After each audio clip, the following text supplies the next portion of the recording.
Devil's advocates whisper in the hall, where justice wears a mask and truth begins to fall. Every thread they pull, every lie they weave, in the courtroom's dance, who's left to believe? Oh, the devil's in the details, hiding in plain sight, innocent until the gavel steals the light. True crime echoes through the hollow night, fighting injustice with no end. The devil's in the details, hiding in plain sight, innocent until the gavel steals the light. True crime echoes through the hollow night, fighting injustice with no end in sight.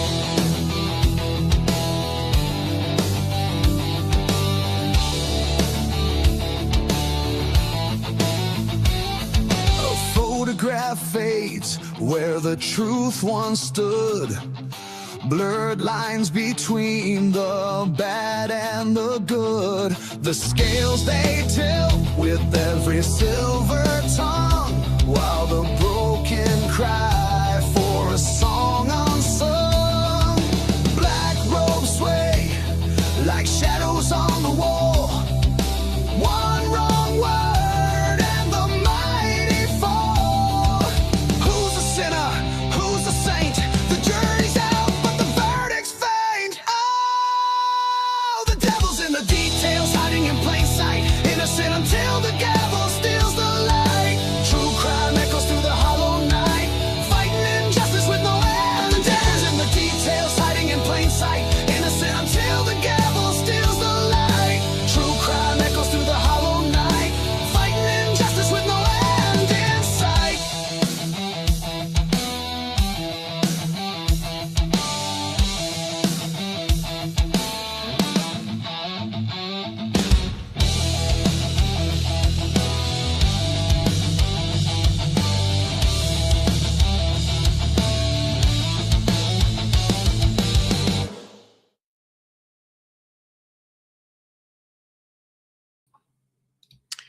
All righty. Hey, did my sound cut out? Can I get a wave? Okay, I'm good. Okay. Man, I'm telling you what, man. I don't know what it is with StreamYard. It seems like our broadcasting stuff, but it seems to mess with people's sound. It's absolutely freaking annoying. Anyways, welcome to A Crimes After Dark on a Thursday, I think Thursday night at our normal time. We aren't going to have our full panel tonight. We're missing JJ State of the Deep. That was pre-planned. We're also missing our favorite Vampire 1-1 because, as we've told you before, he's getting a big promotion tomorrow, and there's going to be a ceremony, and he's doing uniform fitting and all kinds of stuff this evening, and so he needs to step away to get prepared for his big ceremony for his promotion. So congratulations to our favorite NYPD officer, now promoted to captain, and it's pretty exciting for him and also indirectly exciting for us, or I don't know if it's indirectly. Anyways, we're excited for him, and I'm sure he's way more excited because it's life-changing stuff for him. It's just cool for us. Anyways, welcome to another Crimes After Dark. We'll get our panel up here. How sad will it be? There won't be a 1-1 monologue. We won't be saying goodnight to the little man and his family and his wife and his daughter, who's too young to know that he's saying goodnight, so we just don't really mention that too much just because, it is what it is. But we'll do our best to just kick this off and get going. And by the way, we're going to have a little shorter show tonight. I'm leaving town to go to London, Kentucky for the upcoming trial, Sabrina Atkins versus Ben Fields in the Letcher County case. We're talking about Mickey Steins, who shot the judge, Kevin Mullins, and the case that's related to it. All that shit's going on, and it's fly by the seat of your pants time, and I've got flights to catch and whatever, and so we're getting some last minute stuff done here. So I also have to kind of cut it a little short tonight. So let's get everybody up here and talk about some big things in a short amount of time. All right, get Dago up first. Dago, how you doing? Whoa. Good. Wow, I'm glad your sound is better now. You did some weird shit with your sound modulation a little bit earlier, but you're sounding okay, I think, now. Forget about it. Nope. It's the Fugazi. What's in your world today? I went over the Dylan Mortensen text messages, so on and so forth, which I'm sure we're going to discuss a little bit tonight. Yeah, it was for sure. Quite an interesting show, yes. And there was there's just a lot to it, guys. There's a lot more to that little bit of document we got, in my opinion, than what we're all seeing. There's a whole lot more to it, as will be talked about and proven, in my opinion. So I'm excited about that conversation. Go ahead. Yeah. So you're ahead of me in the sense that you talked about it all. I just saw, I was doing some updates and saw Pavarotti's video on it, and I know we talked about it last night, right? We showed the document, but some new kind of bombshell discussion points came out, which we'll get into, like you said, here in a minute. So, anything else you want to talk about before we bring up the rest of the panel? No, that's about it, sir. All right. Well, let's get Logan up from Bronx Tales True Crime. How you doing? I'm just so sad that one's not going to have a monologue tonight. I know. Well, if you'd like to try pyrotechnics. That was my Erica Kirk. I need pyrotechnics. Oh yeah. Oh my god. Oh my god. Yeah. Well, you're not pulling off the grieving widow thing as well. Dang it. I gotta say, yeah. Dang it. Wow. How are things in your world today? What did you do? Wonderful. I worked, and I'm ready for the weekend because this whole work thing is like getting in my way. Right? You know? I get it. It's awful. Yeah. Isn't that the point? Everybody's working for the weekend. Yeah. Is that a little Loverboy reference? Did you? Yes, it was. It was. Loverboy reference. Everybody's working for. I knew you'd get it. I knew she wouldn't. Right? That's amazing. It's okay. I know what that is. You know Loverboy? I mean, I don't know who sings it, but I've heard it. Okay. It's all good. No, I mean, yeah. See, that's the great thing about the music from our generation. Everybody's heard the music, whether they are into it or not. Everybody's heard the music. They don't know who sings any of it, but they know the songs because they're that good. They're that good. Wasn't that the album with the guy with the tight pants, and there was a big whole argument about whether it was a lady's ass or it was his ass or whatever? Okay. Yep. I remember that whole thing. Yep. All right. Well, anyways. Ladies. Good to see you. And let's get Robin up on stage. She's feeling well enough, it sounds like, to make an appearance tonight. How are you doing, Robin? Yay. Hello there. How are you all, Olivia? Good evening. Your voice sounds better. You don't sound like you're sick and under the weather like you were last night. Oh, well, it's like all in the freaking schnoz now, but Nice. but at least I'm not hacking up a lung tonight. So there's that. Yeah. That is good. That's a very good improvement. Stay right here. Yep. Yeah. Just right there. That's where mine The stayed. crime cat is here. That's exciting. Oh, like Coda the crime cat. Coda kitty. Yep. Oh, and then the dog he's walking not in the background. We excited, got but, animals everywhere. Yeah. Yeah. So, well, look, we don't have a monologue tonight. I need to make sure that we're paying, and my wife's not in for the modding to help out with pinning comments. Hopefully we have a couple of mods in here. I'll pin like a mother effer. All right. So because there's no monologue and because we're going to have a little shorter show, because again, I'm going out of town and I've got a couple of things I have to do. We're going to also meet with somebody we haven't seen for a long time. So we're taking an opportunity to meet with some friends before I head out of town. Look at the cat doing the stretch behind you. That's very cool. You don't even get to see it unless you're watching your own camera. I guess you could be watching your own camera. But let's talk a little bit about what I saw from Pavarotti today. I'll kind of jump us off because I know that Dago said he talked about it, and I don't remember if Logan said she talked about it, but I'll tell you the gist of what I got from Pavarotti that I wanted to share. And let me put it on screen real quick just to show you a screenshot. We won't play his audio, but I'm going to show it to you. If I can, I'll show it to you. I'll remove. I hate that I have to remove what was previously on here. So let me put this full screen. So this is a document that Pavarotti was showing from Josiah Roloff, who his expertise is basically digital forensics. And you can see he's got President Roloff Digital Forensics LLC. He's a Celebrite expert. And he's talking about, he was brought in March of 2025, as you can see by the signature on this document. And he was going to testify. He was one of the defense witness experts, if you will.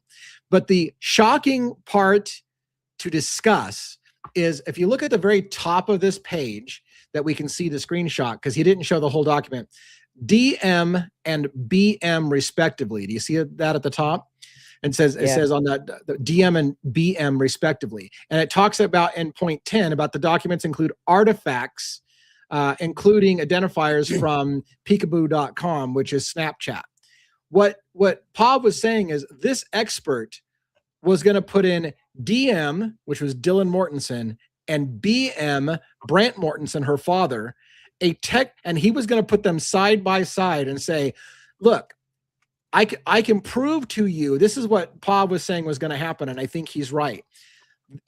Josiah was going to put those two date timestamps between Dylan and her father to show that they were texting each other frantically back and forth on Snapchat and deleting messages on Snapchat before sending an open and in the clear message on the phone saying, hey, Dylan, do you have time to talk with me later today about for 5 to 10 minutes later on in the day?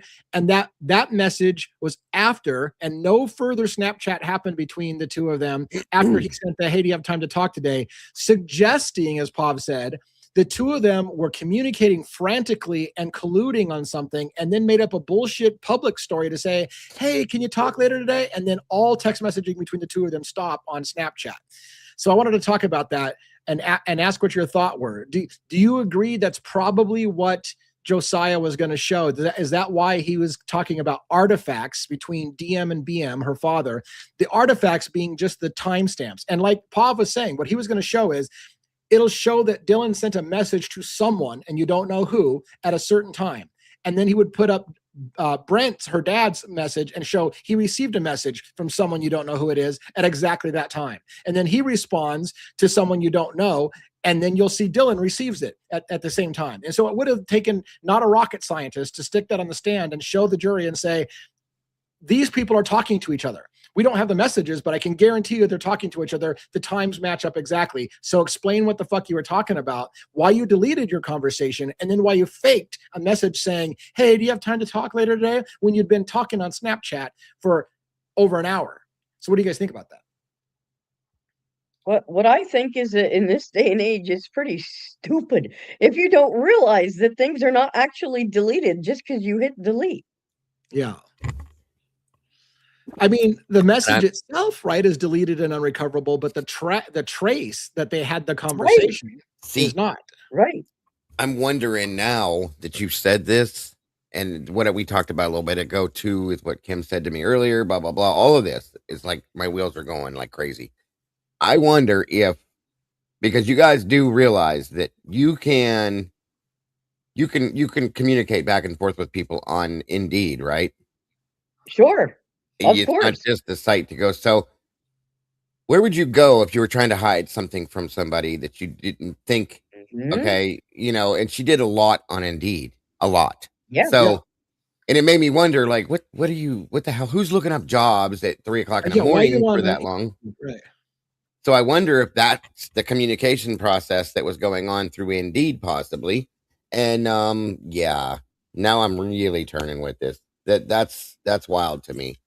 Yeah, because those professional sites are just as capable of messaging. I mean, you've got Indeed, you've got LinkedIn, you've got Upworks, because I've used all those for different employment. So yeah, and they have very functional, very good messaging systems. So sure. Absolutely. That's my, and if you're trying to hide your communication between somebody, you might use a third-party app, or a WhatsApp or a Snapchat or a LinkedIn or any kind of a lot of them have messaging services. So it's very, and I fully believe and I said this today and I've said this before, I fully believe that Dylan, first and foremost, was following a script of sorts, was doing things as she was told to. And I think that whole, this is my own personal opinion, folks, but the whole, it's only going to take 10 to 15 minutes was telling her to call 911 in 10 to 15 minutes. That's my feelings on that. Because that's when Kim said that, something just locked in for me. And that whole thing makes sense to me now. Yeah. Thank you, Bianca, for one gifted. One more turn. Yeah. Thank you. We pinned that on. We should have pinned that. But there's another one that we don't talk about much. There's another we don't talk about much, and that is Yik Yak. Right. So Yik Yak, from what I understand, and I'm an old fart, so I don't use Yik Yak and whatever, but from what I understand, it's more of a local thing. Like it's for connecting people in a very small geographic. I mean, I'm like a half campus mile or thing. something. I think Like a campus. It's like right? next door. Yeah, it's kind of like, hey, Same look, we're thing. having a party over here, and you just kind of communicate with the locals in your area about what's going on in your area. So Yik Yak also is a very interesting. Who are you texting that's within physical close proximity to you during this critical window? That's important to me as well. We don't talk a lot about that Yik Yak one. Yeah, and I think if there was somebody that was able to, well, I know there is, to break down and get the messages from all of those apps that were being used that night, it might tell its own story, you guys. Yeah, and I can tell you already, simple AI can do some amazing things. Yes. I took 4 screenshots of ingoing, outgoing phone calls from various phones and put it into to AI and said, analyze this and tell me what's happening. And it built a whole narrative. Well, so-and-so called so-and-so, and then so-and-so texted back, and then and they can take what's hard for us to look at with our human eyes and then interlace it and build a table and say, this one happened first, this happened next, whatever. Right. This other phone got this. And so I want to do that with all of these. I want to take that big document and run that through and say, tell me what analyze this and tell me what most likely is happening. And I bet you it'd be very, very interesting. But. Very good idea. Good point, sir. So let's run through some questions. This is what bothers me the most. So, and I don't want to victim shame. I hate victim shaming. I don't want to victim shame, but there is no way in hell people with open mind believe that Dylan Mortensen's story rings true. So the question becomes, what scenarios make sense for why Dylan is taking pictures and videos and texting with people and then deleting the messages and hiding it, waiting 8-9 hours to make the phone call on 911. What does that mean about Dylan's behavior? And the 2 ones that jump off the thing, again, going back to an interview that she did with police, I think the killer may not have touched me because he may have known me. So that was one of their comments. She told on herself. Yeah. He may have known who I was and he left me alone. So the question becomes, did Dylan know for certain what was happening that night and covered it up? Or did she know the killer and she doesn't want to rat on the killer, so she's just keeping her mouth shut about it? Or, like, what scenarios to you? Because to me, Dylan hiding what happened means that she's afraid that she's going to somehow get implicated somehow. That's what it means to me. Why else would you lie about it? If people got murdered in your house and you know they got murdered, why not just say they got murdered in my house and I had nothing to do with it? The fact that you're trying to hide what happened indicates you're somehow afraid that if the story comes out, you're in trouble. So what scenarios would make Dylan in trouble? Go ahead. She knew it. She knew. I'm going to answer both to your question, Lee. Both. Because I truly, honestly, at this point, and I have for a while, but this stuff kind of almost iced the cake for me, for lack of better terms. But I think she knew it all. I think she knew exactly what happened. She heard it all. We know that. And I think she knows who did it too. And very likely is involved in that aspect of it, in my opinion. So that's my opinion. Before I ask the next question, because I want to ask a more pointed question, I want to know what Logan and Robin think about it as well. Like, that's that part alone. What other scenario could you have on why Dylan's trying to cover up what happened? If she, what makes you think? What logical explanation is there for covering up what happened? I mean, logical would be that she knows something. She knows enough to feel guilty about it. She knows enough to try and hide things and lie about things and tell a different story or whatever the case is. So the only logical thing I can come to is that she's either involved, knows who's involved, let somebody in, purposely left the door unlocked. She has some sort of culpability in this. Yeah, that to me is the only option. What do you think, Robin? I got another point I want to make. What do you think, Robin? Yeah, exactly. I have said for a long time, I think she, and again, allegedly, but I have felt for a long time that she was involved some way, shape, or form. And I think Quinn was involved because why else would someone be protecting you? But who better to protect you than your boyfriend, who is and or now we have involved to in that ask, and kind of or her crime? dad. Your dad Right. too. Right? Yeah. What about her dad? Yeah, but I'm saying that particular night, she said she felt like the person that was perpetrating the crimes was protecting her. May have known her and was protecting her. Yeah, didn't. But her Right. dad texted her, and she didn't even say like, "Oh my God, Dad! Like, I need you. Get here." Right. Or, "Look, this just happened in my house." Nothing. Right. She's pretending like everything's fine and saying, "Yeah, we can have a chit chat at 2." Oh my gosh, you make a great point. How is it that, oh, I'm so scared, we're calling 911, my friend's unconscious, but her dad's calling and she's like, hey, everything's great, yeah, we can talk later. Like, what happened to the paranoid, terrified shit, the show that gets put on when you call 911? So there's none of that terrified bullshit until the call comes in, and then the show begins, right? Then I'm so scared, I don't know what to do. Like, that begins. Can I respond to something that was directed at me? Yeah. So, as always, Jeff poking the bear.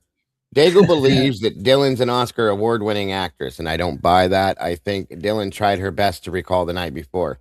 We've had this conversation before. And honest to God, I don't care what you think I believe, Jeff. That's fine, okay? The point is, I'm not the only person, first off, that believes this, okay? If she was trying her best to recall the night before, she didn't have any kind of a fucking problem recalling it when she was talking to Nunez or Jack Decor or anybody else that she put that show on for the next morning. So what was she trying her best to recall? It all came out like water. It was flowing. She didn't need to recall anything. She had her phone with timestamps in her hand. Why didn't she just say, well, it wasn't pretty much at 4 a.m. It was 4:17, 4:22. You've got it in your hand. Right. Exactly. And I'll back you. Yeah. Here's my phone. You can look. Go ahead. Here's my phone. I'll back you up further. I would back you up further to on Jeff's point. She wasn't an Oscar-nominated actress. It was a fucking horrible performance, in my opinion. It was horrible. It wasn't Oscar-nominating worthy. It was a fucking horrible performance. Most people don't buy her performance. So there's no Oscar nomination involved in that. It was a shitty performance. It didn't look good. It didn't look authentic. So it doesn't even look like an Oscar-winning performance, in my opinion. And that other statement towards Logan about she couldn't be certain of the photo of Brian. She said she never saw him before. So there was no couldn't be certain. She had no idea who Brian was. She was showing a picture of Brian and didn't recognize him and couldn't identify it. Exactly. So none of that's true. And let me tell you another thing that I've said this before, but I don't say it a lot. I find it personally very telling to me, and I know it's not proof of anything. Dylan Mortensen, during the victim impact statements in the courtroom, was the only one who asked Bill Thompson to stand between her and Brian Koberger so she didn't have to look him in the eyes. And I said, I think it's because she's ashamed of what she's doing. She doesn't want to look the guy in the eye when she knows what she's saying is a lie and she's sending someone to jail for something they didn't do, or she knows the truth and she can't look him in the fucking eyes and do it. So she wants somebody to block her and not look him in the eyes as she says, "You ruined my life," but she can't do it and look straight in the eyes, because a lot of people have a hard time putting on that kind of performance, lying straight to someone's face. It's hard for people to say really straight to their face. I think it says something when she didn't want to look Brian Koberger in the eyes when she was giving her statement. Guilt. Yep. Yeah. Yep. Dylan tried her best at what? Lying? She did. She did a great job at lying, and it was still a shitty job. So the other question I was going to ask that's more pointed is, if Dylan knew something that was going on or knew the killer or whatever, what are your feelings of, did she lure Kaylee back to the house? Is that part of her shame? Is that she actually brought Kaylee back for that attack or brought her back to the house? What are you guys' thoughts on that? Did she lure Kaylee back? Ladies first. Go ahead, Robin. I think she did. Now, whether she was put up to it or did it on her own for whatever her personal reasons, we know that her and Kaylee were not BFFs. So, to me, there has always been some jealousy there. And like I said, if there's a reason that somebody wanted Kaylee dead, that if we're going to go the Quinn route, okay, and people want to say that frats can't be involved, I don't believe that. Because to me, it's this whole perfect storm. I keep saying it, it's this whole perfect storm in that area. I believe that she could have been the point person to get Kaylee back there. That's what I think. Yeah. Logan? I think it's highly possible that happened, but I haven't made my mind up on whether that was 1,000. I'm not set on it. Like that was 1,000% a lure. It very, very well could be, but I don't know. I just feel like with that one, I'm not like dead set on it. I'll say 90%. Yeah, I'm high up there. I'm just not dead set on it. It always felt to me like she had lured Kaylee back for that and went through extraordinary efforts to make sure Kaylee was back for it. But that leads to the question if Kaylee herself was the target, or if somebody just wanted her to be one of the targets that got hit at that. You know, it was like, hey, this is going to happen, but can we also make sure Kaylee's there for it because I got a beef to settle with Kaylee too, you know, kind of thing. So I don't know. It leads to a lot of questions. What the biggest question becomes is, like I said, and again, it's not proof positive, but Pav made a pretty good observation, which is that Josiah was going to take phone artifacts from both Dylan and BM. Now, granted, it's redacted, so we don't know if BM is her dad, but it has the right initials. So is there a phone exchange between Dylan and her father and we know that they talked a little bit later because they have that open text message of, hey, can you talk today? So so it makes all logical sense that was what was happening. And again, where it comes to is it leads us to post-conviction relief for Brian Kohberger. If those kind of things were hidden and not allowed to be shown, and an expert witness was going to come for the defense and say, hey, Dylan's story is bullshit, and she was colluding to make up the story about the 911 call, and someone like Hippler said, not going to allow that to come into the court record, again, then how's that fair? Of course, Brian Kohberger is going to have to plead guilty. He's being fucked. He has he's given no options to prove that he didn't do it, because every single time they have an expert that comes on to say you weren't doing it, they say, nope, not allowed to talk about that. So you're left with no options. So that would be post-conviction relief opportunities all day long and every day and twice on Sunday. Yep. And yep. And honestly, go ahead, Dave. I'm sorry, I didn't know. Okay, go ahead. I just want to reiterate one more thing too. I feel the same. I feel like she did. I never answered that she did lure her here. It came from Kaylee's mother's mouth. If you just wanted to see if somebody wanted to join you, you can pick up a phone and call. You don't drive clear from where you're at to go to that person physically and say, I need you to be my number two or whatever the hell it's called, +1. Right. That's a lot to do something. On a party they never even went to. They didn't even go to that party. A person you barely knew. They were only living together for what? They weren't close. 60 days? Yes. They weren't close at all. They were in different circles too, folks. So there's that. Yeah. But saying that, I do want to reiterate one more thing. I don't hate anybody. Anybody that knows me knows I have no hate for anybody. And I'm not here because I love Brian Kohberger. I love the truth. And I love justice for the victims of any case that I cover. That's why I'm here. So I don't hate nor love either way. So I'm just telling you, that's not a point for me. So moving forward. What do you guys think about the fact that Brian Kohberger is listed on the plaintiff side of the WSU lawsuit? It's like now the Gonsalves family want Brian Kohberger to be on their side so they can get a bunch of money for it. You missed that here the other night, didn't you? We did. Oh yeah. Well, it's a great question. Don't feel ashamed for asking. No. I didn't mean that. $1 million question. It's $1 million question. Like, why the fuck would Brian Kohberger be listed for the plaintiffs? Right? Why? Under what? So we had a long discussion about what kind of fuckery is that? And we ran through a bunch of scenarios, and this is where people were insulting me in the chat. Well, DA is playing checkers and these people are playing chess, and he's apparently not smart enough to figure out what this means. And I'm like, okay, fucking then explain it to me because I'm a dumbass. But we had a long discussion about all the scenarios in which why it makes sense that Brian Kohberger is listed as a plaintiff. And it's really hard to reason out why. I think that it's Steve G's way of putting Brian on, like prosecuting Brian. Getting what he didn't get. Yeah. Right. He wanted to hear Brian say, how he did it, why he did it.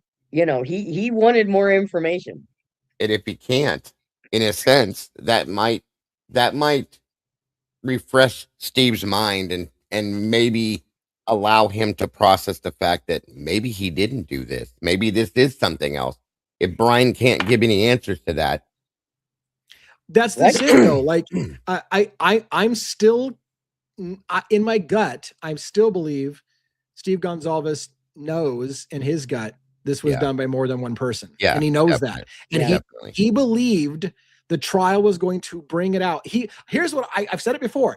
I believe Steve Gonsalves was told, don't worry, when this goes to trial, we'll get the rest of them. There's others involved. We'll get the rest of them. And then they accepted a plea deal where he did it alone, and then he was robbed of that. Now, the only problem with my logic in saying that I think that's what Steve's mad about is that they robbed him of the other people, is that the last thing Steve said on the court steps was they need to make Brian Koberger say he did it by himself and nobody else, which goes against then I'm certain that other people were involved. So I don't know how to deal with they need to make him say he did it alone, which they did. They made him say he did it alone.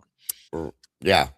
That's all they did. But they never proved that. That's the problem. And when we talked about this the other night, wasn't there more of a psychological aspect we added to this at some point? I can't remember that conversation, but there was something a little more deep rooted that we had brought to the table about why they would have put him on the plaintiff's list, witness list. Well, and I think it had to go with it. How do I explain this? It was really deep. It had to go with the idea.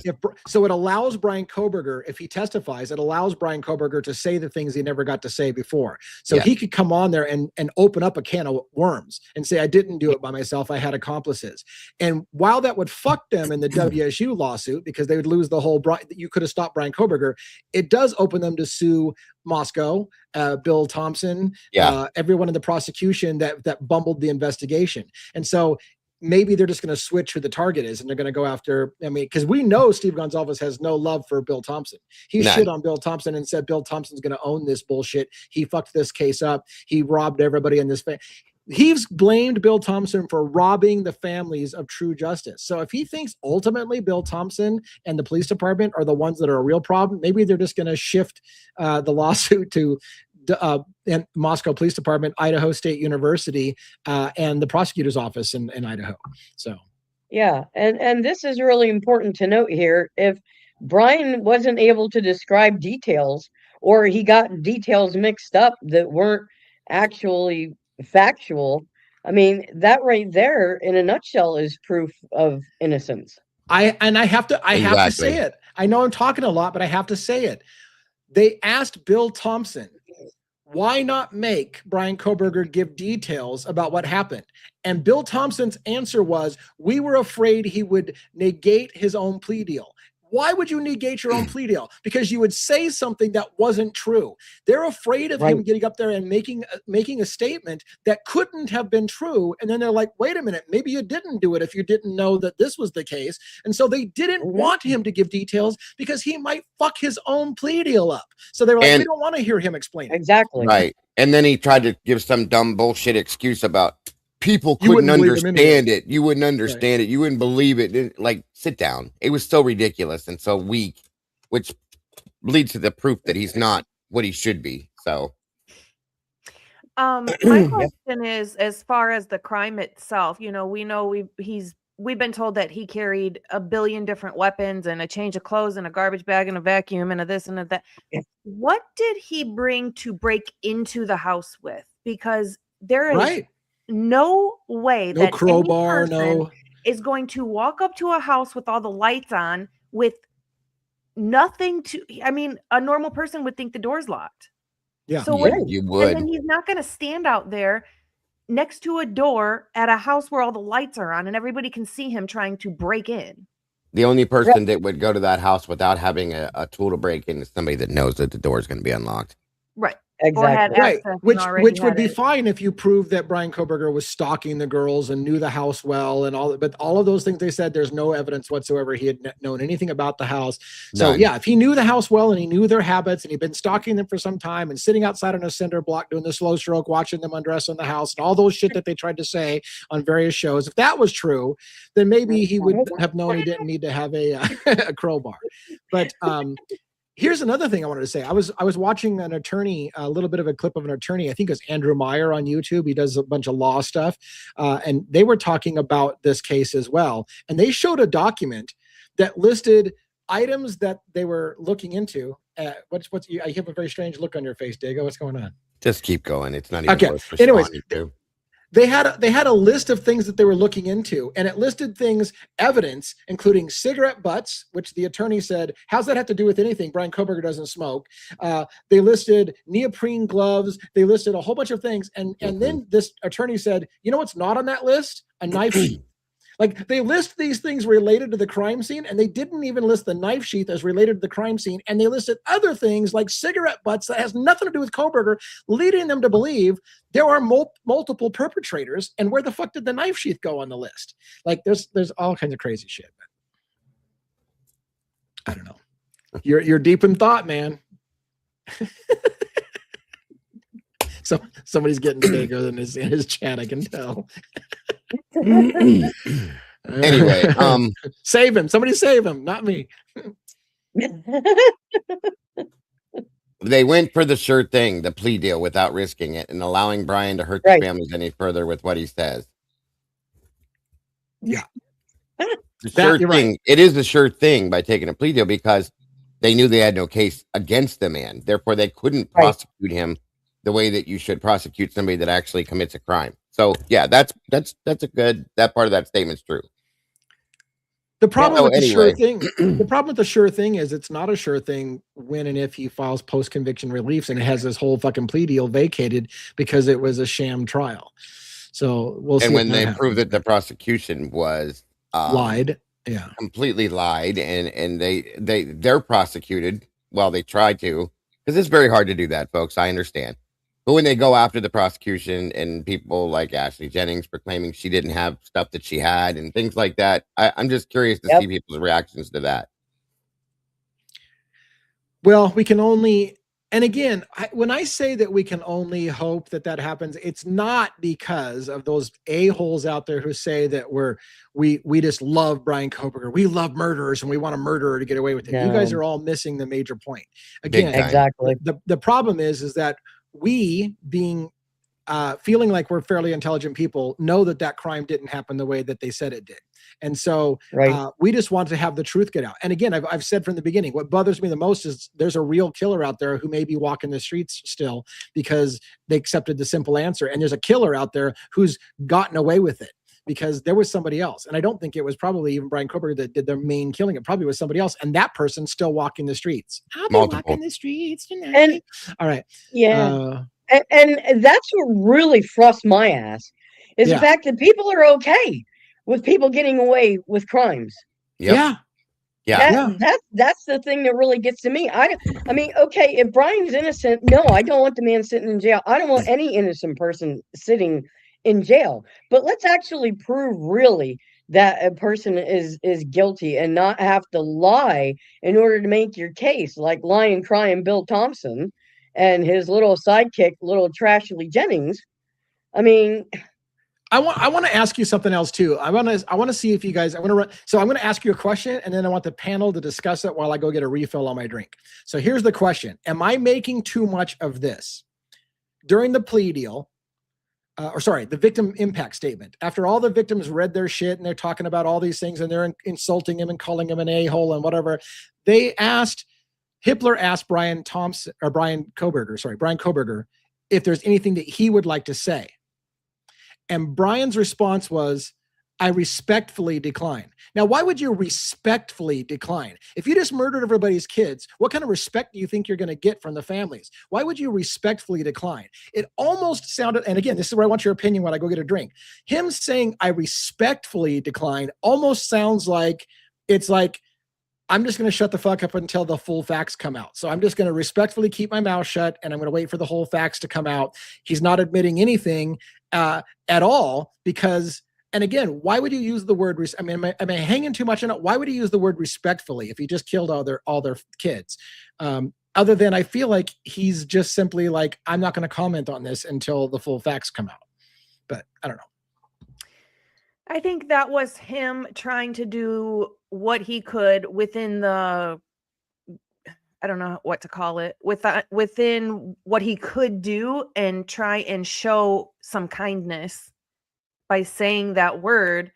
And to me, that shows like I'm pleading guilty because I don't have a chance in hell in this courtroom.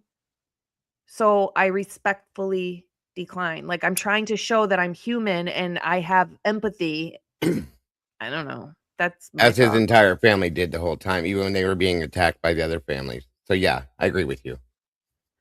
Yeah, I like truly agree that with that. was his only move really at that point to, not say anything that at a later date could come back and bite him in the butt. So he was being respectful to the court while in the court. I mean, he could have been like, no, I ain't saying nothing. I mean, he could have come off with some kind of smart aleck remark, but he didn't. So,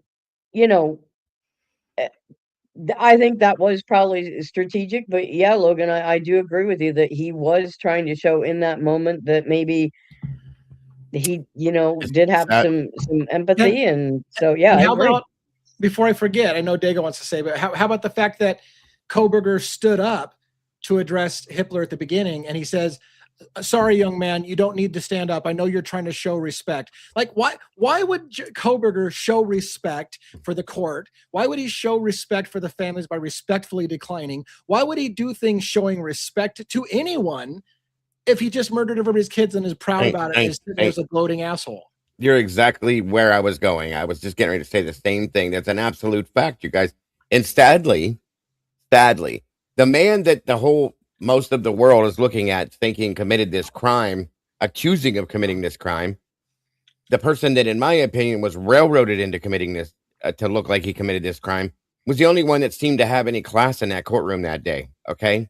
That was the sad part of the whole thing. It was disgusting. The display was ignorant. And don't get me wrong, because I'm definitely not victim shaming here.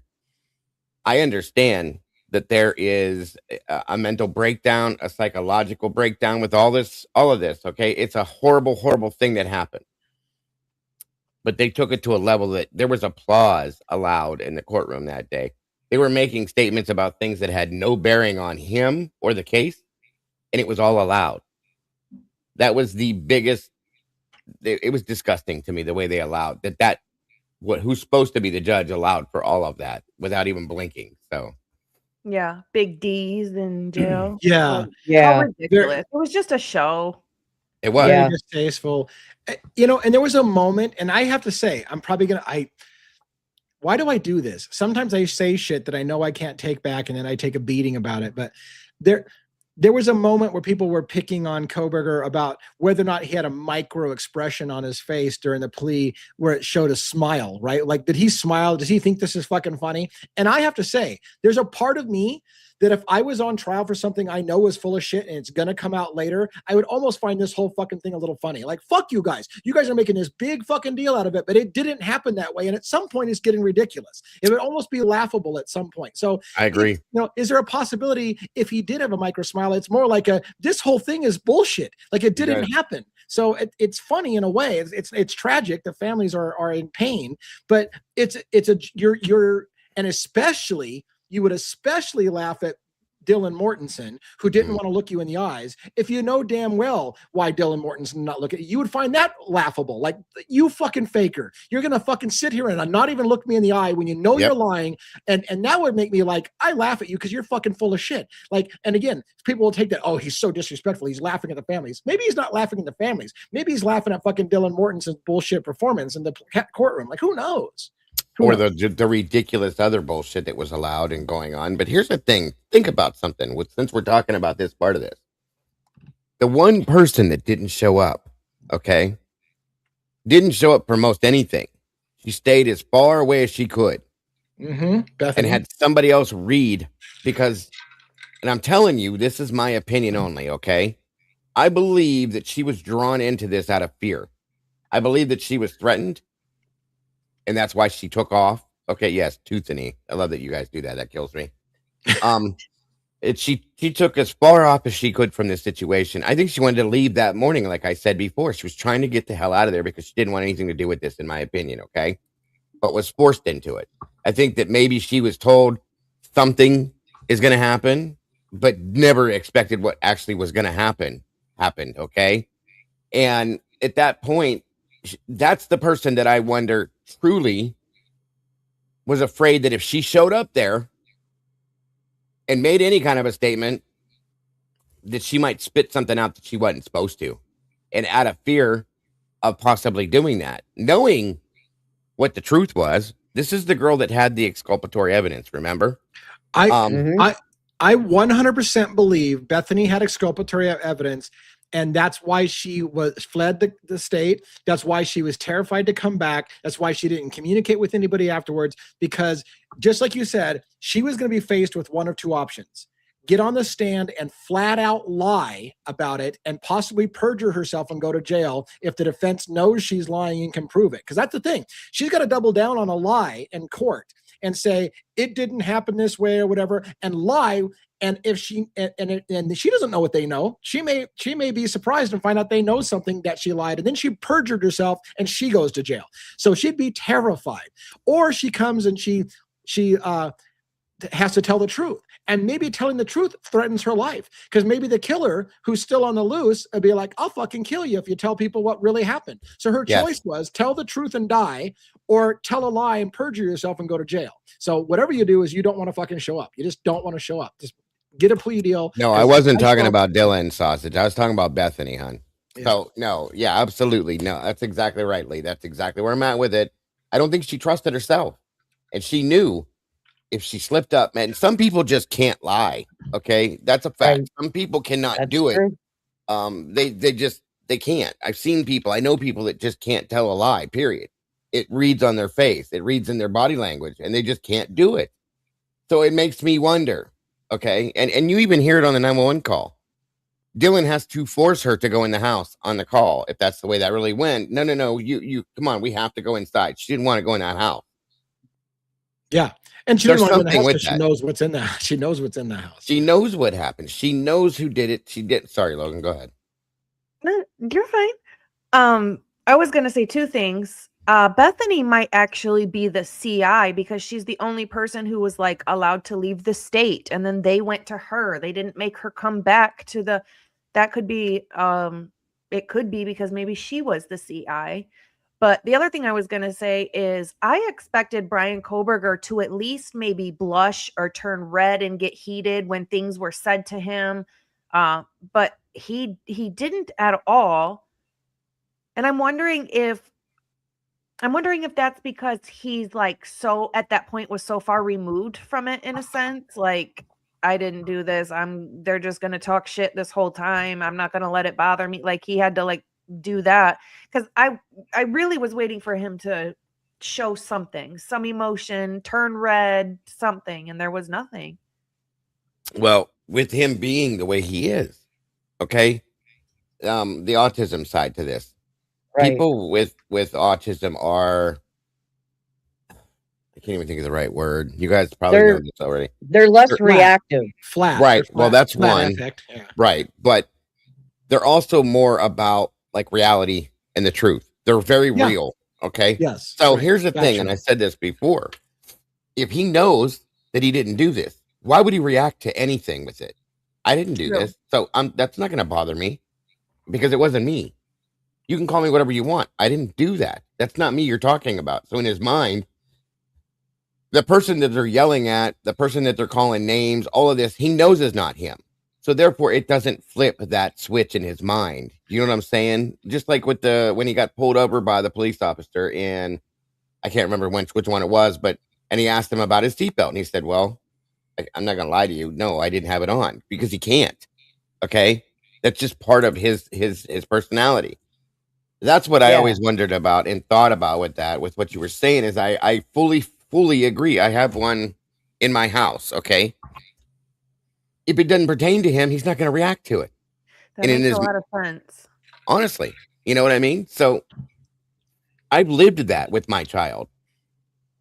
I've said things, and that's how I knew that my kid was lying, folks, which he's done. He's a kid, you know what I mean? But if he didn't, that's how I knew he was telling me the truth when he would tell me things, because it was so easy. It flowed. It was nothing. Now, when he is lying, there's a whole different story. You can just look at his face, and he doesn't even actually ever lie. It's the look he gives you, and he goes to deny something, and he can't. It's there. So I get it 100%. And I'm not trying to make excuses all day long for Kohberger. I'm just asking for the counter. Like, so if he had autism spectrum disorder, as they said he did, for example, is it possible, for example, that someone with that condition doesn't care as much what people think about him or what they, like he doesn't give a shit what your opinions are about him. So therefore, he would be okay with saying, hey, look, go ahead and accept the plea deal because we're running out of time. And if you don't take the plea deal, you're going to run out of time. But if you accept the plea deal, we still have post-conviction relief and we can get this overturned.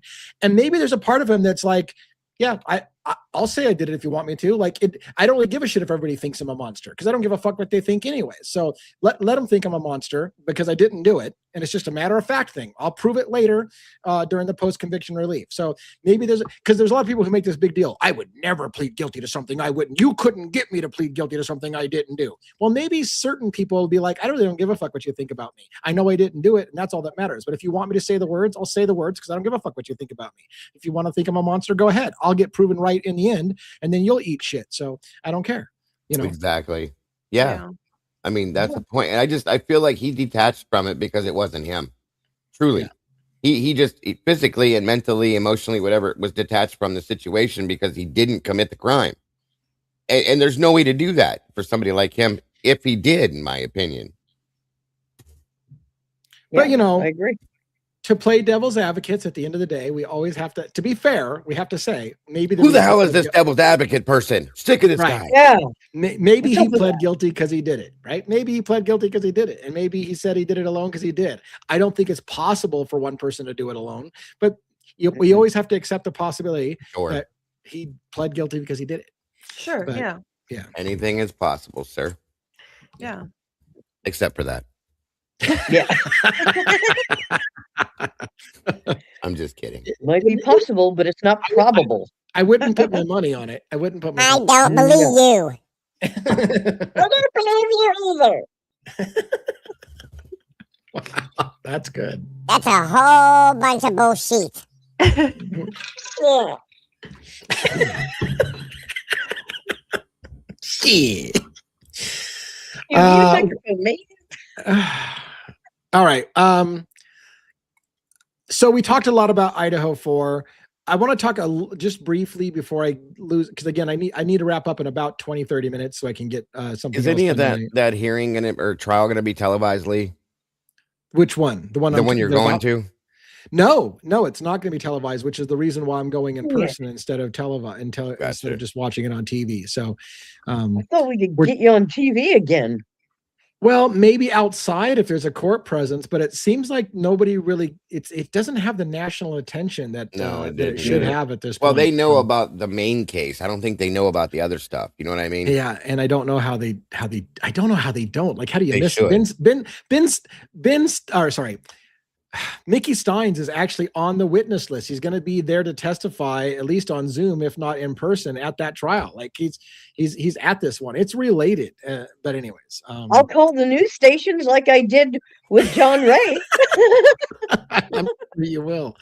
By the way, as a real quick aside, that courthouse in London, Kentucky, I was trying to find the rules about whether or not I'm allowed to bring a phone in or a laptop and take notes, or whether I have to take handwritten notes. And so I went to the website for the Kentucky courthouse, and it had a 1-star out of 5-star rating for the courthouse. And every comment was, oh my God, that is the most horrific bathroom I have ever fucking been to in my life. No one changes the toilet paper. No one cleans the bathroom. That's the most nasty but on the positive side, all of those comments were for like 5 years ago. So hopefully in 5 years they've actually cleaned the toilets. I hope. That would be horrendous. But Jesus. I don't even know what I'm walking into in that courthouse. Well, you said the courthouse is like the size of a garage, didn't you? So it's a pretty small courthouse. Yeah, it's a federal courthouse. And here's the thing. Here's what scares the shit out of me. This scares the shit out of me. I don't know if the media is going to pick up on it, so I don't know who's going to show up. I heard it's a tiny courtroom and it's first come, first serve. I also know that Sabrina has got friends and family who are going to try to show up and be there. And then you have to ask yourself, am I the asshole who's going to make a friend or family not get into the courtroom that day because I need to cover it for my YouTube channel? And so a friend or family can't get in because it's first come, first serve. And I'm standing in line at midnight to get in at 8 o'clock in the morning. Like at what point, but I didn't fly across the country not to get in the fucking courtroom. So anyways, it's a tough one, but that's what I'm planning on doing. I went through the entire Ben Fields deposition. I'm going to be reading Sabrina Atkins' deposition. Some new crazy shit, by the way, came out when we were reading the Ben Fields deposition. And I know a lot of people don't know the case, but not only was Ben Fields, who was a deputy sheriff uniform and all this with that, did he get convicted of rape and sodomy of a woman in the judge's basically back chambers of the bathroom area. But it turned out, I read in his deposition, I was shocked to find this out. His wife, Angie Fields, Ben Fields' wife, Angie, she worked in the courthouse before she married him, and she was under his supervision, and he had sex with her in the bathroom as well when he was over her in a superior position. So he had sex with who became his wife in the bathroom in a superior position. This is a habit of this guy, using his authority to coerce women into sex, one of which he ended up marrying, but then others not so much. But I was like, holy shit, this has been going on with this guy for quite a long time. So anyways, crazy story. Well, just make sure you take plenty of cleaning products with you. I'm going to clean the bathroom. I'm going to ask for some money. Take sanitizer at least.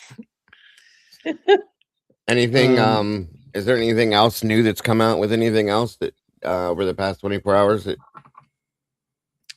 Any news on Guthrie or any news on any other cases that's broken and changed in the last 24 hours you guys can think of? Wasn't there something new that dropped, Logan, with I know you follow it. I don't think Robin, are you following Nancy Guthrie at all? I did not hear anything today, but again, we didn't hear anything today that was new. I didn't get to follow too much on it. We do, but we didn't hear anything. I was just gonna say I did get I love this too. There's a possibility, it's not written in stone, but there is a possibility of the Guthrie family, Savannah, Annie, Tomas, Carmen, all of them, or not Carmen, Jesus, I just read chat. Cameron, sorry. It was talked about that there could be a suit filed against old Skeletor herself, Ashley Banfield, for putting out a false statement, and I loved it. Though, because the word was those two were friends at one time, and now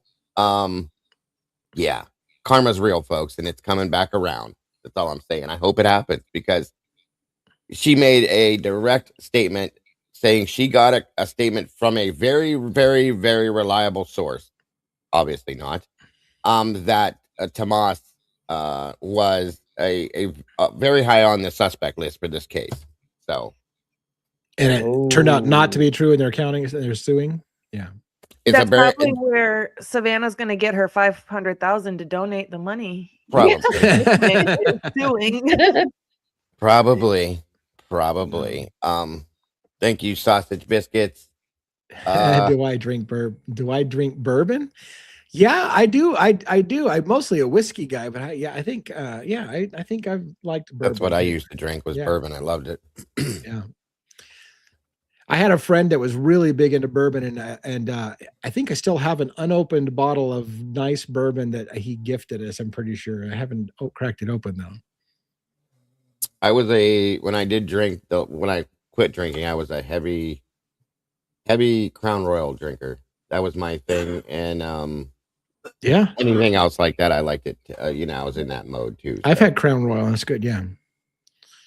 Odd question. Why the hell are we asking questions about it? Do I drink that much on camera that that people ask me my alcohol flavor? Not that I can tell. I mean, every once in a while. Oh, she wants to give you a basket, a gift basket. Jesus. Oh, that would be sweet. That would be sweet. Yeah, cool. I would love bourbon. Yeah, and then I would toast it on a Friday night. If you want bourbon, go to Kentucky. That's a fact. Yeah. Yeah, Captain Morgan's. Also, I love Captain Morgan's as well. So yes, I'm familiar with those drinks as well.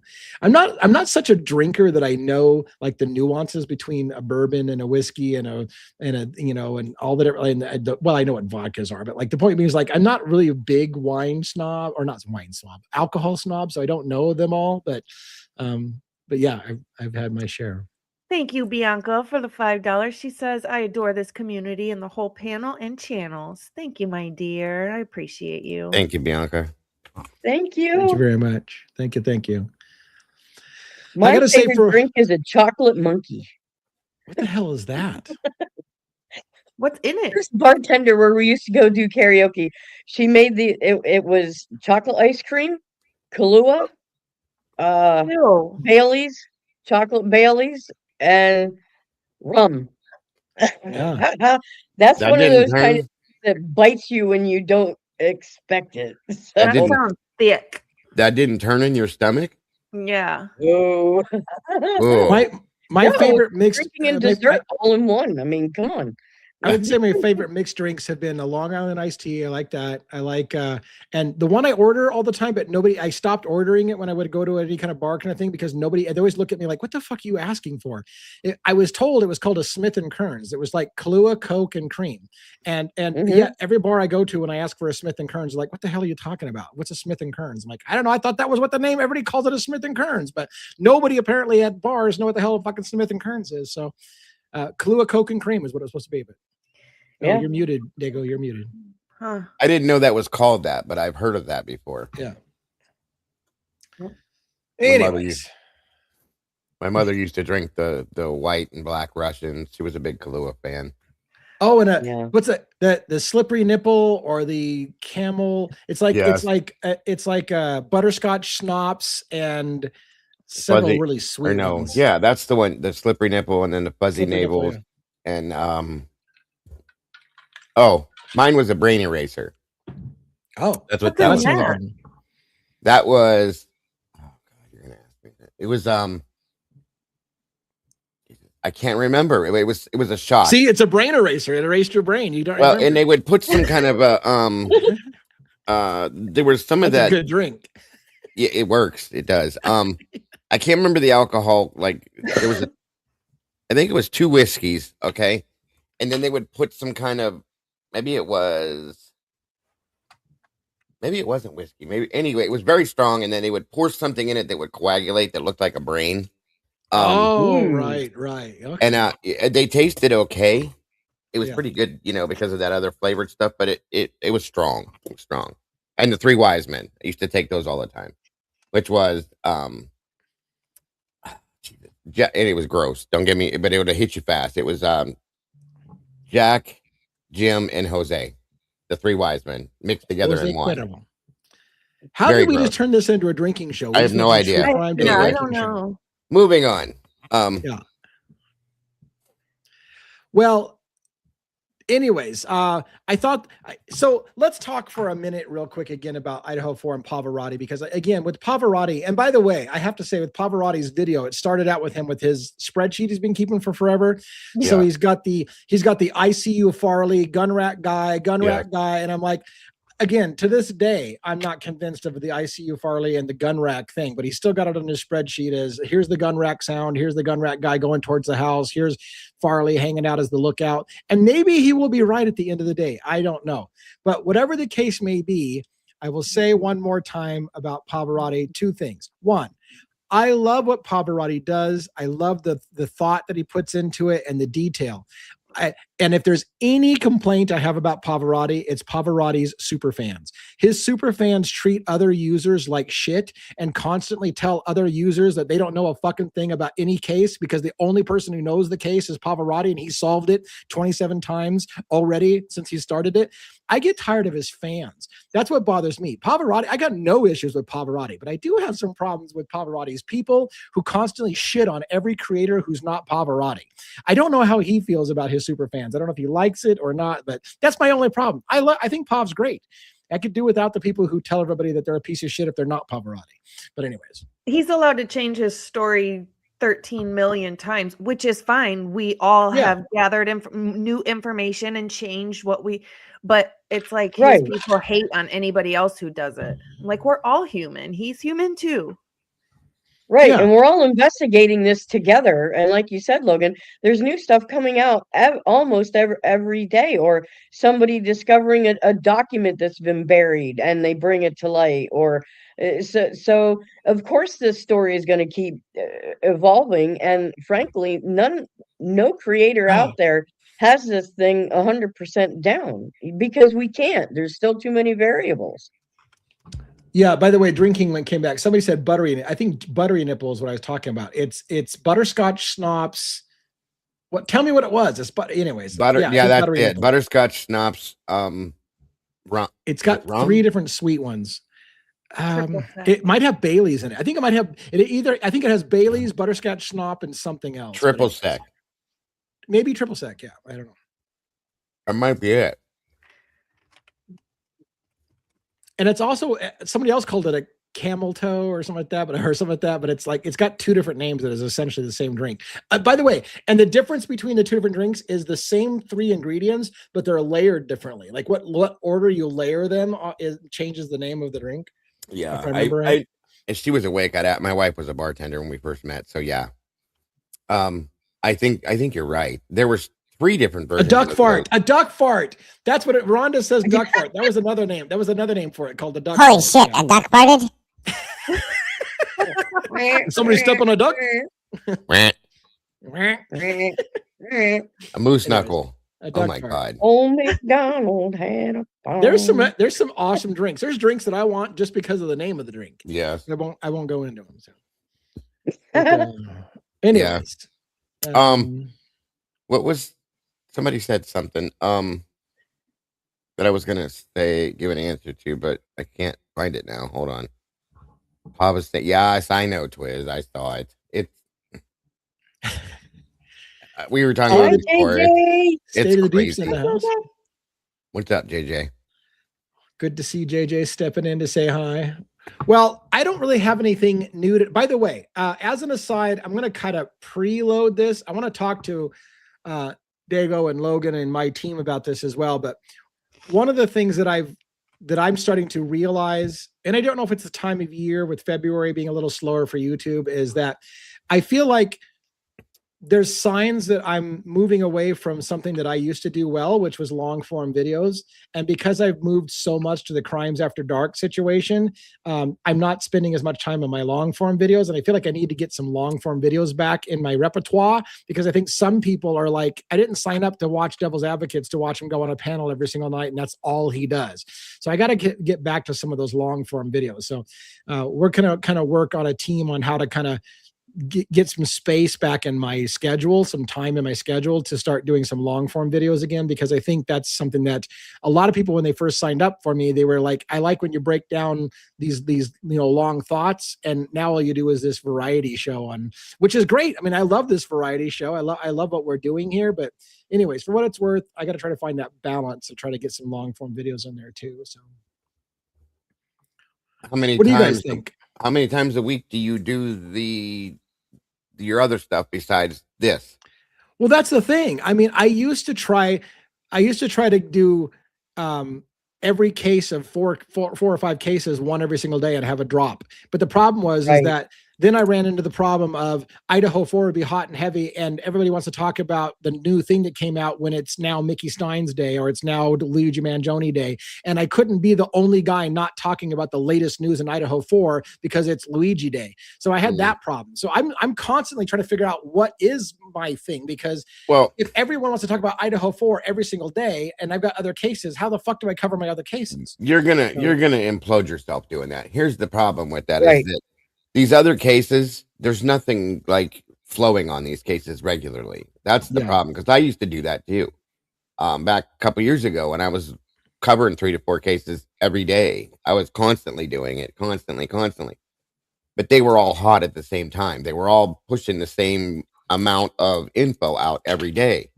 When they stopped doing that, it's hard to do that. So I had to. You can't just make stuff up, right? Right, and people get tired of hearing the same circle of conversation about the same damn thing. So you know, so I had to start reaching out and covering other cases and putting other ones on the back burner and coming back to them at a later date when things would be released.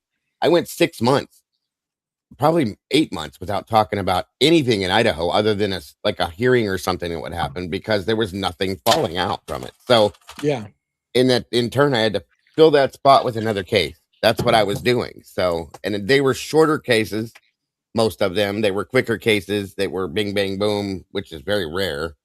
But yeah, that's the only way I found a way to like make something like that work. But I know exactly what you're saying. And the problem I have, and I don't know the solution, I don't even know why I'm talking about it on the show, but the problem I have is when I started this, I did not want to be an Idaho 4 YouTuber. I want to be a true crime YouTuber, and I want to focus on high profile cases to teach people about the legal system and the problems in the legal system and the systemic problems in our system as a whole. But yet I can't get away from only talking about Idaho 4 because nobody seems to want to give a shit about any other thing than Idaho 4. And I'm like, I don't want to be an Idaho 4 only guy, but if that's all anybody wants to talk about, what do you do? Well, so, I don't know. That's a huge problem at a point, because I'm the same way. I'm not an Idaho channel. I'm a true crime channel. So the reason why it's been so bad like that, in my opinion, is because all this shit just came out all at one time on Idaho over the past year. Well, about 9 months, I'll say. So we haven't had a choice but to cover this stuff, because every time we finish one thing, there's another thing that falls in our lap. 300 documents. Yes. That's the problem. And you know, it's going to slow down, like I said, but here's the problem. We're in the slow part right now, in my opinion. I'm telling you guys, I have a bad feeling that we're going to be so busy with this shit coming in the next month or two, maybe max. That we're not going to have a choice, because it's going to do the same thing again. That's how I think it's going to fall. If Koberger files post-conviction relief, it's going to be fucking game on, and it's going to be, everybody's going to be going back from let's go back to day one, because if we're starting over with a new trial, let's go back to fucking day one. So we're going to be all over this shit over. Absolutely. Yes, absolutely. That's exactly how I think it's we've been talking about it for 3 years, so we know it probably better than anybody. Unless you're Pavarotti, then he knows everything and has already solved it. And don't forget, we have the Delphi situation that's gonna start rolling again. Dude, that's the problem. These other cases are not fucking small cases. Richard Allen's fucking appeal is enormous. Right. Ben Fields and Mickey Stein's killing that judge is an enormous thing. These are not small. Holy shit, Luigi Mangione and that fucking thing is enormous. What? I want you to read this comment right here. Make them want to know other things. You're good at educating. Yes, point. That is you a good point. You are good at educating them, and when you educate them, you have an entertaining style, and you are able to make people hear you when you say listen. So, that's right. The same thing I did. I brought other cases to the table, and people were like, I only follow this case, and I said, okay, well, I'm going to show you this one anyway, and I show it to them. Right. And they sat through the whole thing. Then they started asking questions. So, I mean, you just have to kind of throw it at them and say, here it is. Look, it's crazy. What do you think? And it's funny because I've kind of gotten away from that. One of the biggest compliments, I used to get this every once in a while. People would, it's exactly what you just said. I would have people say, I came into this only interested in Idaho 4, and I didn't give a shit about Luigi Mangione, but now all of a sudden I'm following Luigi Mangione because you got me interested. So here's another one. I didn't know anything about Sabrina Atkins until recently. Downloaded the doc and watched you. That's funny. So Third Apache, by the way, has been in my member-only lives as I'm reading through the deposition, and she's like all of a sudden ahead of me on things. I'm like, how the fuck are you ahead of me? I didn't even know you were into that case, but apparently I got her interested in the case, or him, or I don't know. If you introduce it and you present it the right way, Lee, they grab it. That's just facts because they're true crime people. Okay. Yeah. Right. It's just what it is, and that's what we do. It just takes. Sometimes you have to. And I don't mean it's disrespectful because I love all you guys. You guys know that. Sometimes you got to force feed it. You know what I'm saying? Like, yeah, right. And show the points of the case that are so outlandish that people go, holy shit. Okay, now what? You know what I mean? Yeah. Well, and that's why I don't want to ever give up our Crimes After Dark show, because I feel like this is a way for us to kind of introduce some of those other cases. And then if they want to hear the longer thing, that's the only thing I want to change really is adding those deep dives that I haven't been doing as much, because I've been so focused on, like, I fooled myself into for a while to thinking that the fireside chat was my replacement for long form videos. And it's just not. I've got to really do some deep dives into those cases. So I think we still talk about them on this show where we do the roundtable and we all talk about what cases are interesting to us, but I need to get a little bit back more into doing some of those deeper dives. So anyways, for what it's worth, thank you. You guys have given me some encouragement, because you guys are reminding me that sometimes you just have to say, what the fuck, Joel? What the fuck? You just have to do it live. You just have to do it live. There you go. I like doing that. I call it doing a live dive, where I'll pull a new case out or something and we'll start looking at it and we dive all the way into it. It's not just a scratch the surface thing, because it's that interesting. So yeah. Okay. Here's the thing. I said I needed to go about a half hour early. This is about the time then where I think we need to start doing wrap-ups. I know it feels probably super early for everybody, but let's go around the horn if you don't mind. Unless you guys want to go without me. Like if Robin and you guys want to run the show without me for another half hour, you can.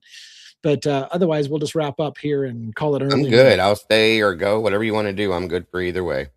How you guys feeling? You guys want to keep going without me, or you want to stay wrap it up? Wrap it up.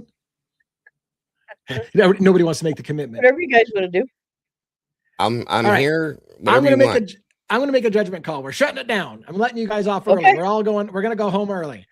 All right, so let's go around the horn. Robin, Dago, Logan, and then myself will close out, and we'll call it good. So Robin, what do you got for closing thoughts for the night? Well, I have to say, I am so proud, and I know I'm not alone in this, of 1-1.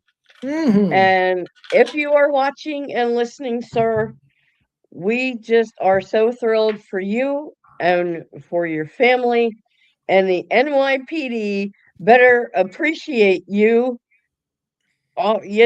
just so much, because we are so proud that you are part of this family.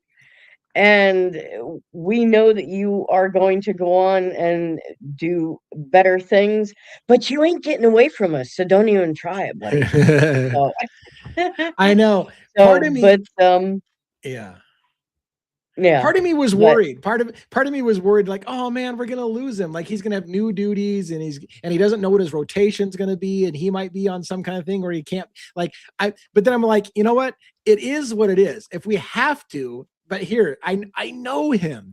He wants to be part of this so bad that he will stay with us and he will make it work somehow. But again, if he can't, he can't. Like the reality is that's a life-changing thing for him. And so whatever happens, we'll have to work around it. We may have to change things. We may have to change things to keep him on the show. So we'll see how that works. But congratulations, 1-1, on your promotion. Again, we're all proud of you. Again, for those who don't know, one of the most touching things ever was when 1-1 presented me with a challenge coin. It's a sign of respect from law enforcement to give somebody a coin that's got their precinct on it. He also gave me a special card that's like an honorary I'm a friend of a police officer card that, it's kind of like a get out of jail card thing, or a free card. You're like, hey, I know a cop really well at NYPD. Anyways, he gave me those signs of respect that you are a friend of law enforcement, and it means so much. I didn't even know what it meant until I went back and I had to Google it. I had to be like, this cop gave me this super badass coin, and they're like, that's a huge honor. And I'm like, fuck, why didn't I say? Like, I didn't know what it was. So I apologize for that, but also thank you so much for considering me a part of that community, and it means a lot. I got to shoot firearms with NYPD officers at a private range. That was super cool. Like everything about that relationship has been super badass and a blessing. All right, Dago, did you want to say some close? Sure. Thank you guys again for joining us. As always, amazing. Just it's amazing. All of it. And I want to reiterate what Robin said. 1-1, we love you. I've only known you for a period of time, and I instantly just felt that thing with you again. Just same I did with Lee. You're part of the family, part of the. Very proud to say that you're a friend and part of this. That I'm part of this with you. Congratulations, sir, Captain. Very proud of you. And again, I hope that doesn't take him away from this. But thank you to all of the moderators in here. You're all amazing, every one of you from each channel. Thank you to all of you. Again, we couldn't, nor shouldn't ever try to do this without you because you guys are so amazing. And again, thank you to Logan, Robin, and Lee for having me tonight, along with my community, our community, I should say. I keep doing that, and I don't want to. Our community, because we've all become one large community. I'm very proud of that, and love to all of you guys. Don't forget to love yourselves, love each other, and don't change nothing, because again, you guys are the beautiful people. And have a wonderful night, folks. Thank you so much. And yeah, it's cool, like that whole captain, my captain thing. It's cool having a captain on the show. That's so badass. All right, Logan, what do you have for closing thoughts for the night? Once again, congrats to 1-1. We are so proud of you. Can't wait to hear about your new position and how it's going. Do something nice for yourself today. Be kind, but more importantly, be kind to your animals. But before I go, I do want to say thank you to all of our mods, to our entire community. Thank you, everybody, for always showing up for us. You guys are just so irreplaceable. I hope everybody has a great evening, and we will see you live tomorrow on Bronx Tales. Awesome. All right. And as for me, I'm going to go visit some friends that we haven't seen for a while before I am leaving on the jet plane. I got to go over to London, Kentucky. I'm super excited about that. So I'm excited about my trip, although it includes a lot of days before the trial and after the trial that I don't have to fucking be there. So in a way, I'm hoping I can find one of those like last minute red eye flights back so I don't have to spend, but I will be on our show. And by the way, I am dedicating myself to making at least 1 or 2 long form videos to get in that routine of doing long form videos, even if I have to do it from an Airbnb. I'm going to make it work somehow. For everybody else, thank you for coming. We'll see you again tomorrow night for probably my last Crimes After Dark before I catch my flight, and then I will be off on Sunday, and I think I should be back on Monday's Crime After Dark. So tomorrow night, then I'm off Saturday, Sunday, back on Monday. In the meantime, thank you all, and thank you for my panel for giving me a little pick-me-up. And I told you that I have some kind of like, man, just something's going wrong with the channel, and you're like, you guys gave me a lot of words of advice and encouragement, and stick with things and do what you do best and teach people to get interested in the cases, and I appreciate all of that. Until next time, everyone, have a great evening and take it easy. Good night, everybody. Good night.